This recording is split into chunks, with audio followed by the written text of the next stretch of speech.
Good morning, Cardinals fans. Happy Victory Monday and welcome to the Morning Scramble, where every week we chop it up, enjoy a nice cup of coffee, and rehash yesterday's game. But before we get into this one, let me introduce you to our breakfast club here. I'm Lisa Matthews. We've got Kyle Odegard, Jody Jackson, and Felipe Corral here with you. Guys, this is the Morning Scramble. I'm feeling tons of scrambling going on. Barely can keep my composure before starting this show. Felipe, why are you making me laugh already? Come on. Let's get right into We're all giddy over the win. 8-6. He's just happy it's a victory over here. Let's get right into the main dish. The Cardinals get the win 33-26 over the Eagles in a Sooner showdown.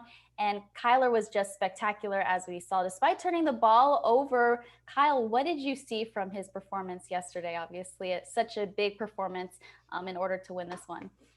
Yeah, I think the fact that you did lose the turnover margin by 3 and still won this game speaks to the overall talent level of this team and the overall talent level of Kyler Murray, where he can lose a fumble and throw an interception in the end zone. And most teams don't come back from that, but he was really good other than those 2 turnovers and kept the team scoring. I mean, the Cardinals were moving the ball consistently all game. And I just think they have a certain level of talent on this team where they can make up for these big mistakes because they have enough good players. And I think this was a great example of it, where they didn't play a perfect game by any means, but you look at the scoreboard at the end of the game and they still won by a touchdown.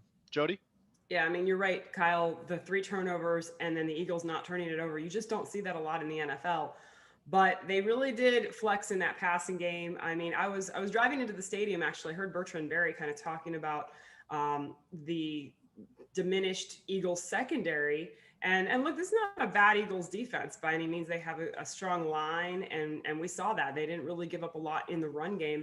But, you know, that Bertrand was talking about, you know, they should be kind of licking their chops. And you know what? That's no disrespect to those cornerbacks and those guys in the defensive backfield for the Eagles. I think this offense should be on that attack all the time. When you have a DeAndre Hopkins, we saw Christian Kirk, Larry Fitzgerald all getting involved in this game. I mean, Keyshawn Johnson as well. I mean, that's the type of mentality they have to have. I think that Giants game gave them a lot of confidence to have that mentality, and they carried it over. You don't like to see the turnovers.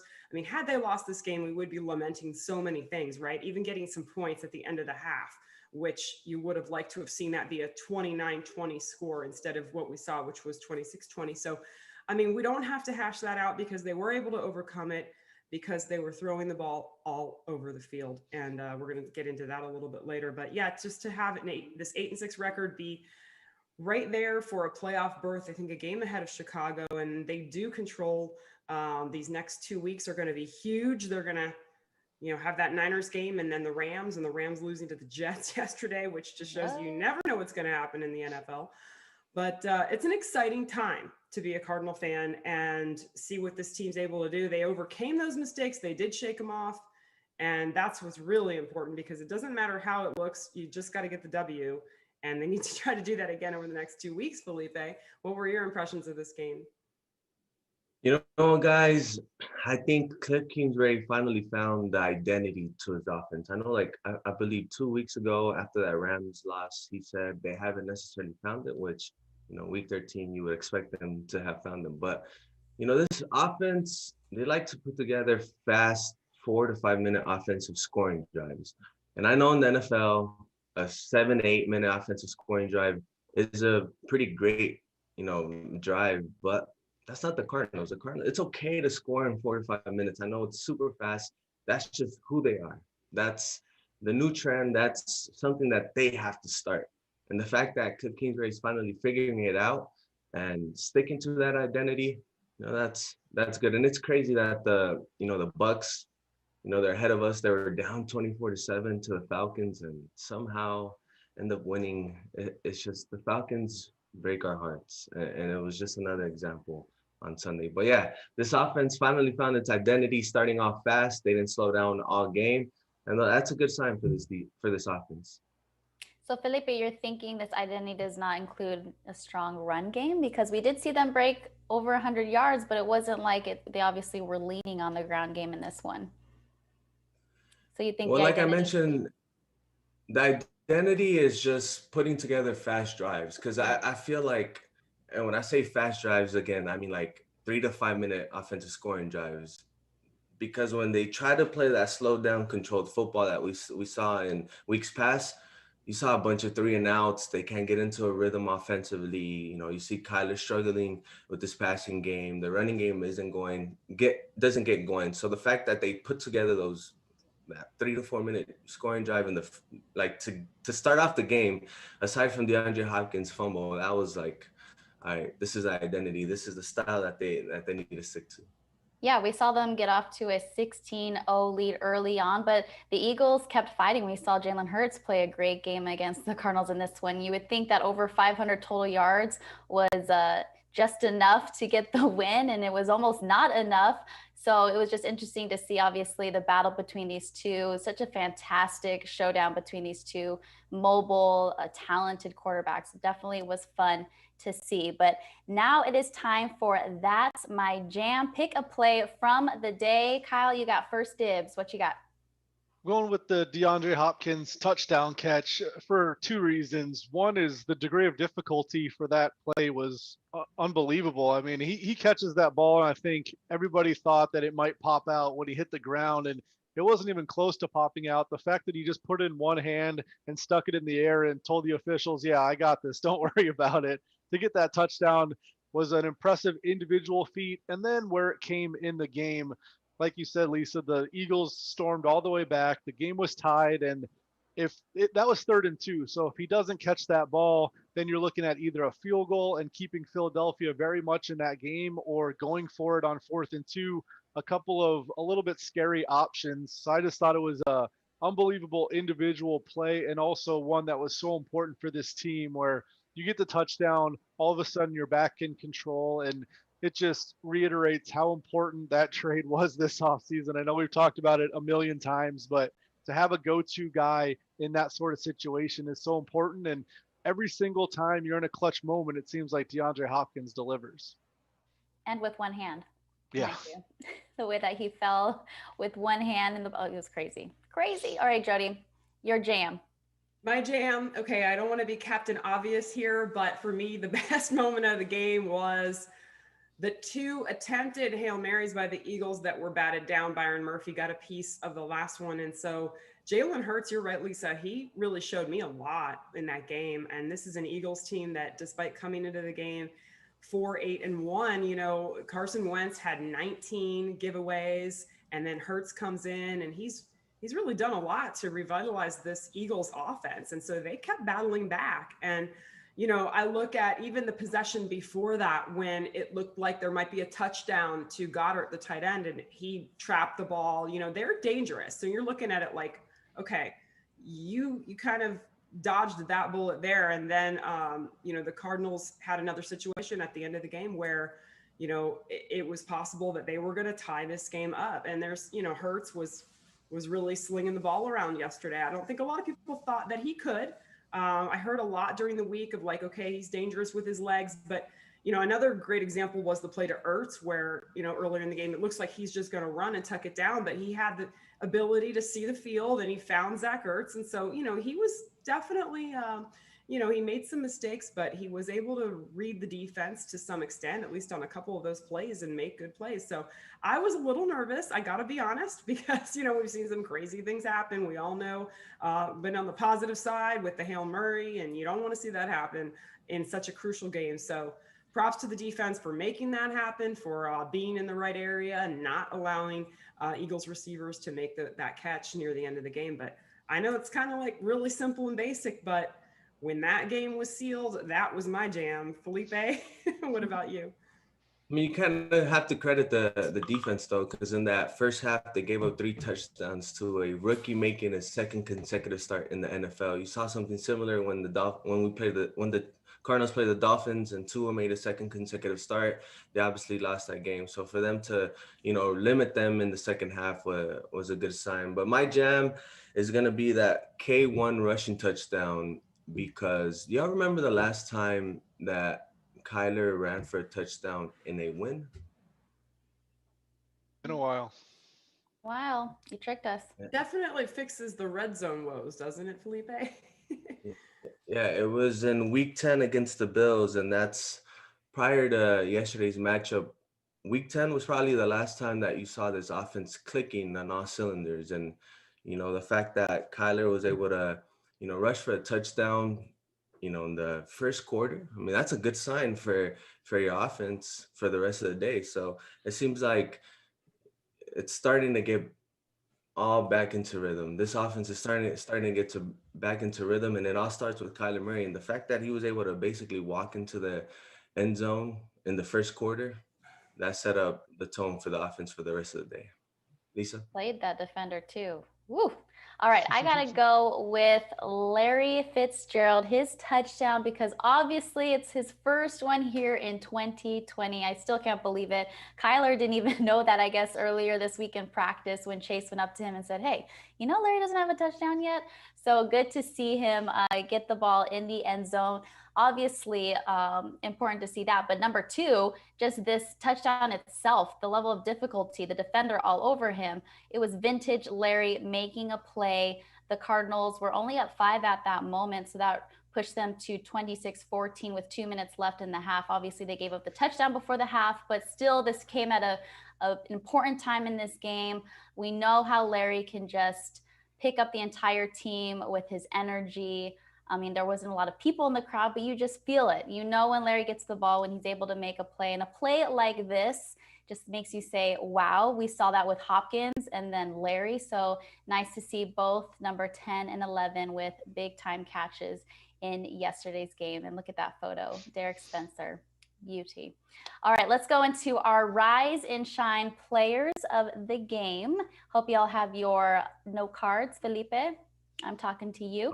But Kyle, you get first dibs again on this. Who's your player of the game?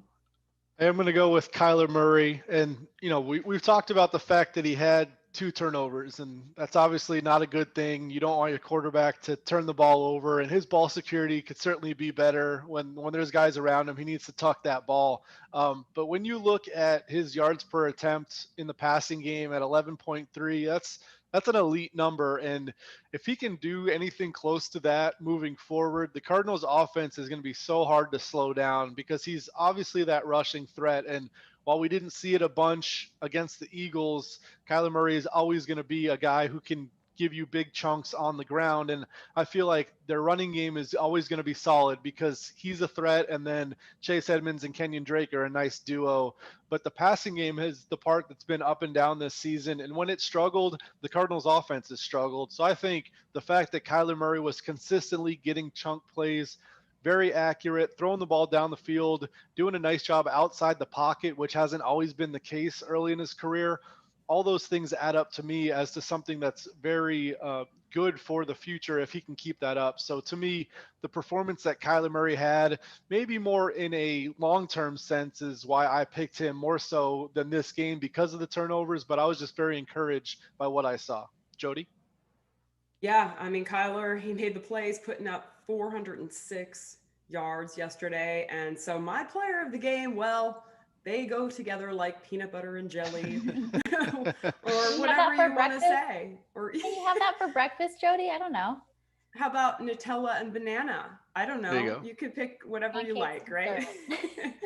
I'm going to go with DeAndre Hopkins because this connection has been so crucial for this team and their success this season.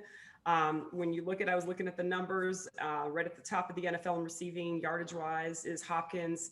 Stephon Diggs is number 2 and number 1 in catches, and both Steve Keim and Bills GM Brandon Beane made those moves, and it's really paying off.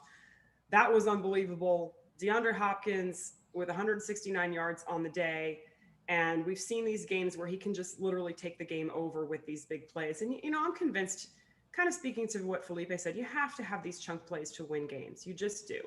Unless you have a ridiculously powerful run game, which against defenses in the NFL, you just don't see it anymore.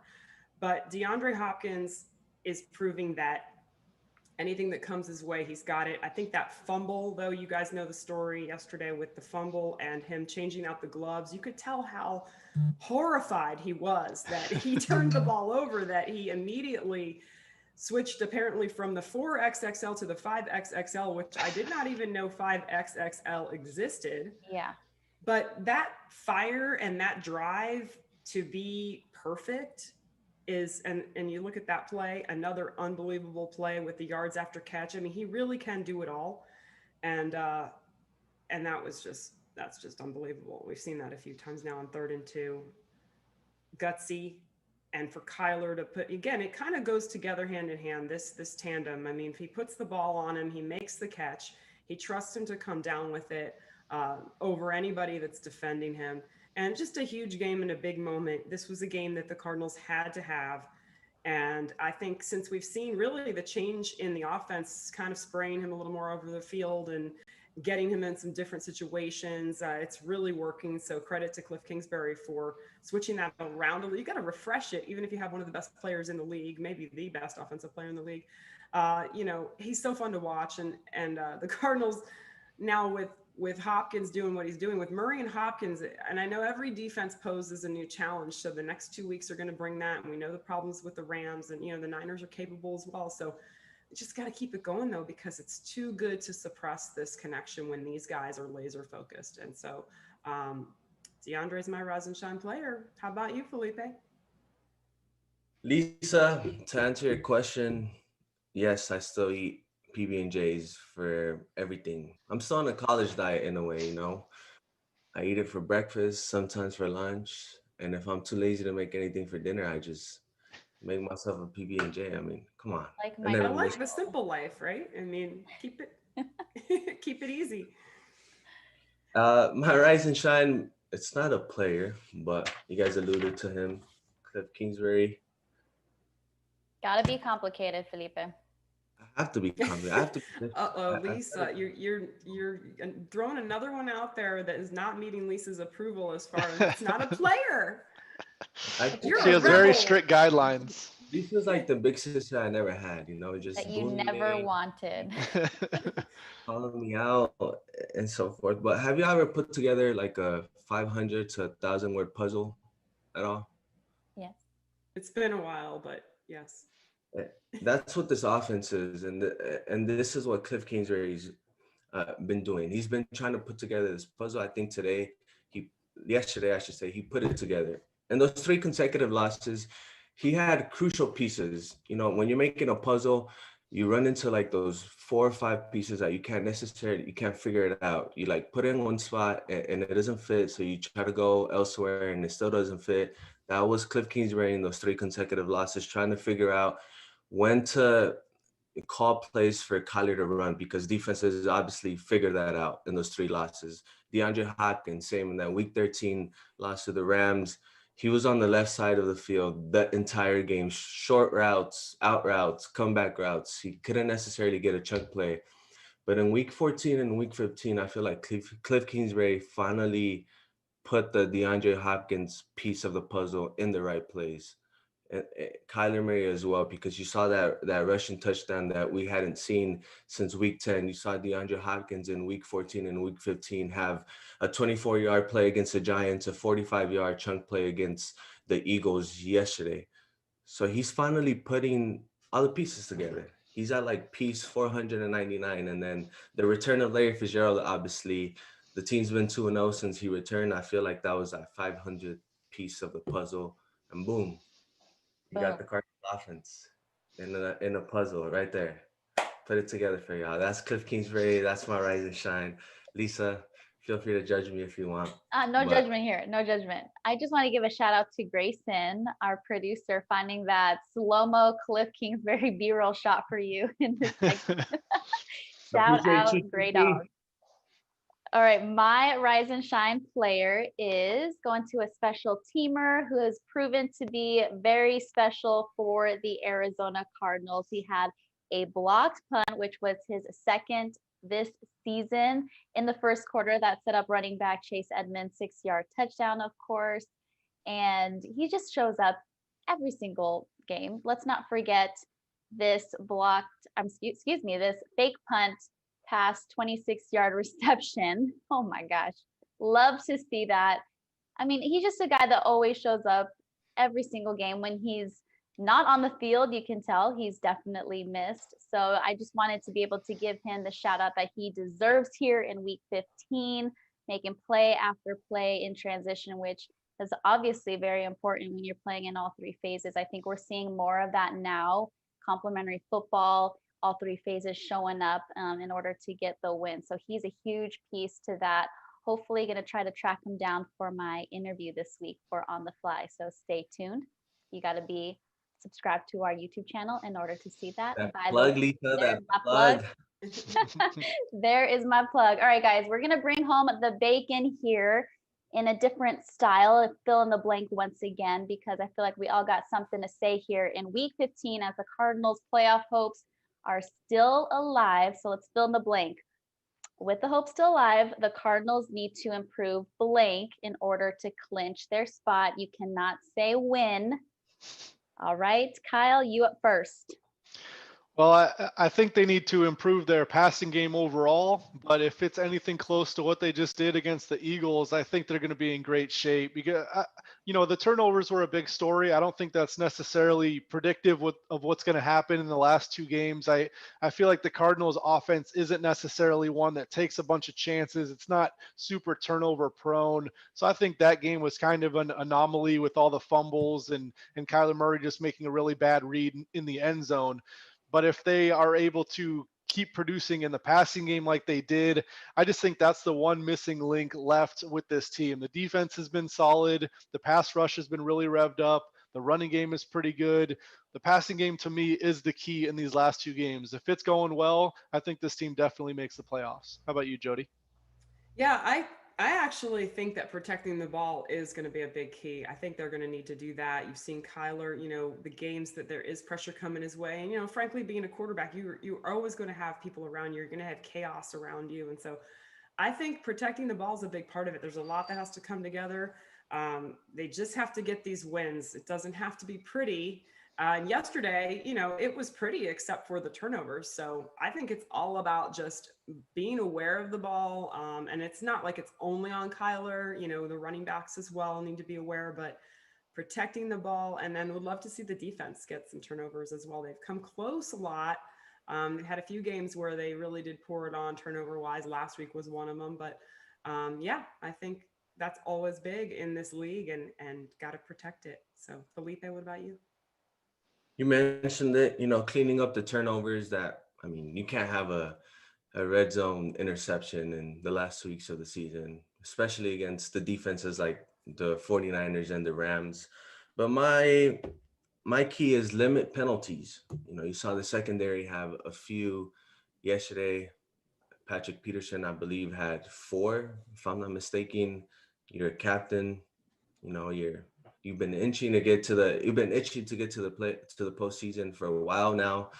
Just got to clean up those penalties. The offensive line had a few false starts. Mason Cole, has to clean that up. So if you clean those penalties up, you limit your turnovers, you're in a good position to qualify for the playoffs. Yeah, you guys said it all there. I mean, going forth, I'm like, I don't know what else to hit on, but if I'm going to touch on anything, because yesterday we did see once again, defense has been great, but you did see 2-minute defense struggle before the half getting points. I think that's something that we've seen now over and over again, that you don't obviously want to give up points before the half, points before end of the game to get in these situations where you might go into overtime. So if I had to nitpick anything, this defense has showed up big, but it's giving up, especially on Sunday, it was like 3rd and 29, 3rd and 20, 4th and 6. It's like you can't give up those points when you're playing so stout, first down through second and third down, and then you get in these long situations where you want to get off the field. So if I had to nitpick anything, I would say that obviously you guys touched on some key points that will help them obviously go forward here, keep hope alive. Next week on Sunday, they're facing the 49ers, who are eliminated from the playoffs, but it's a divisional game. They've played each other again. Maybe there's a little bit of spite there. Cardinals getting the win earlier this year. So you have to expect some competitiveness, although they are so injury riddled all over the field. I mean, they haven't been the 49ers that obviously we saw last season. So a huge game ahead. What would you like to see in this game, Kyle, going forward? Yeah, I think you're right. The 49ers have certainly gotten hit hard, but they have a really good coach in Kyle Shanahan, and they have some defensive players still. So I don't think it's going to be an easy game by any means. But if you can continue to click offensively and get the lead, then you're in a really good spot because you're going to force the 49ers to throw the ball, which is a little uncomfortable for them without having their starting quarterback in Jimmy Garoppolo.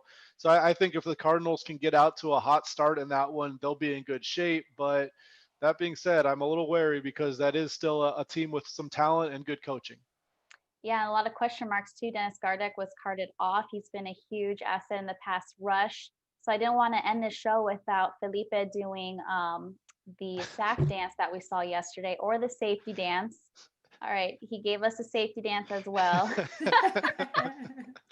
That's more like Christina Aguilera, Genie in the Bottle. I know, right? Or like tag Dennis Gardeck and Buda Baker.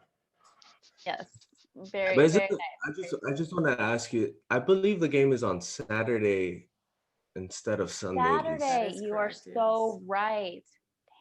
Got to change my I schedule. don't want to bully you. I wanted to be nice about it. I know, come Victory It's Monday. so you say Sunday every week, and now they're flipping the script on us. So yes, you're right. I'm gonna change my schedule right now. Make sure I show up on Saturday to the game. Very important. Hope the Cardinals show up on Saturday as well. Ay, Felipe. It's crazy, all right, everyone. Like to think the Niners have just been like, that's their home too. It's so bizarre, but the Cardinals have every motivation to get this done. So let's get it done. Yeah, you're right. They don't have to travel far. We've been sharing a home, but there is no question whose home field it is, and that is the Cardinals. So they got to take care of business on Saturday. But we will see you, I'm thinking, on Monday. I don't know. We're not going to do a Sunday scramble, are we? I don't know. We gotta talk to the people in the back. All right, everyone. You just make sure you are subscribed to our official YouTube channel. Click that like button and subscribe so you do not miss a thing coming in this week. We hope you have a wonderful holiday. On I don't even know what day Christmas is on. Friday, Thursday. I don't know. See, it's the morning scramble for a reason. All right, everyone. Thanks for joining us. We'll see you next week.